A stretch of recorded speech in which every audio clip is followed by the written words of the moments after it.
Housekeeping we're going to do very briefly.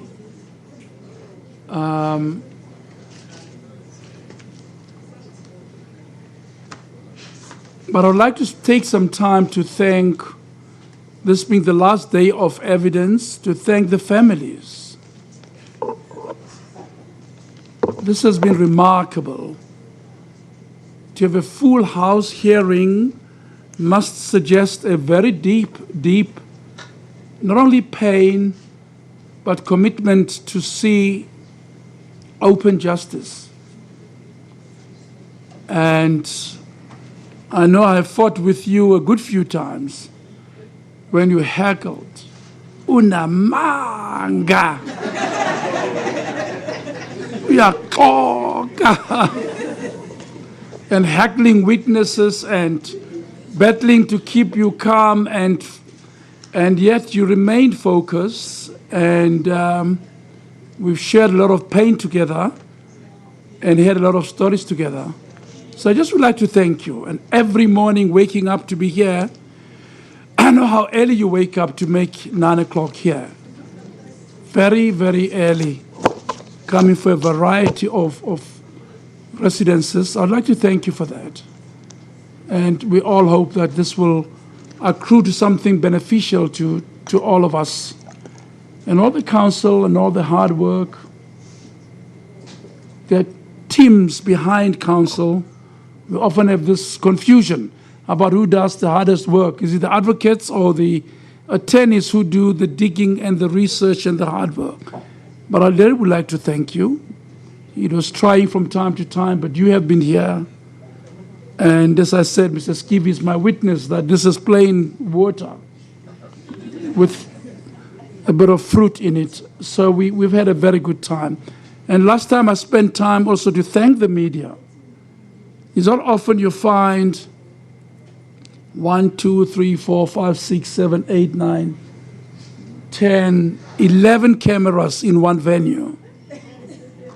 But this has managed to convey this process, Minister, to the whole nation, as you know. And they've done it with amazing assiduity and dedication to bring out this story to so many. Some have even fallen down here, some of these camera ladies,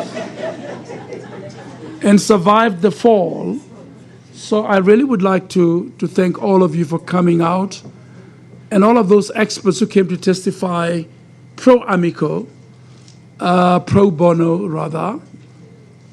And I really would like to thank you. And the camera people, a bit of a nuisance as they click away, but they're a necessary nuisance, I want to suggest. And it's my way of thanking you.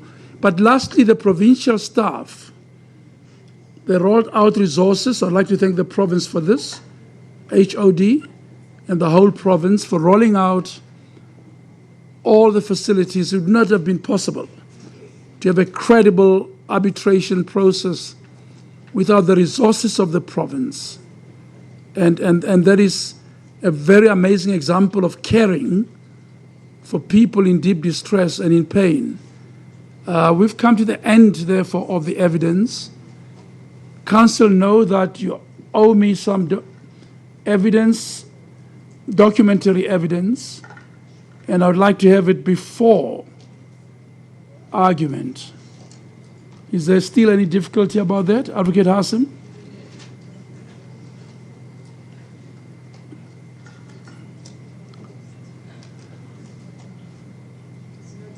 Justice, no difficulty with that. All our evidence is in. Yeah. All right, so that's the coming to an end of the Life Esidimeni Arbitration hearings that started last year, and looking into what looks like it could be more than 150 people that died. Incredible. And the Health Minister, Aramat Swaledi, we caught the tail end. He was crying, an emotional testimony, and it went all the way up to him, but up to the judge to decide responsibility now. And certainly the feeling among the family members that we've spoken to is somebody has to be held accountable. You cannot just move mentally ill patients to NGOs unequipped to deal with them without their medical records and see mass deaths with no responsibility. In fact, Motsoaledi said that embarrassment doesn't really come to define the feeling I'm having. This has tarnished the health system of the country in a way unimaginable. And so he was very tearful as he delivered that apology. As was the Premier, David Makura, earlier in the evening tonight, where he was also apologizing for what had happened, and he said that this had happened on his watch. So I guess accountability is key. This is what's going to give the families closure, and also finding those patients that are still missing. Yeah. An incredible revelation that the death toll is even higher than we thought. All right, let's move to something light.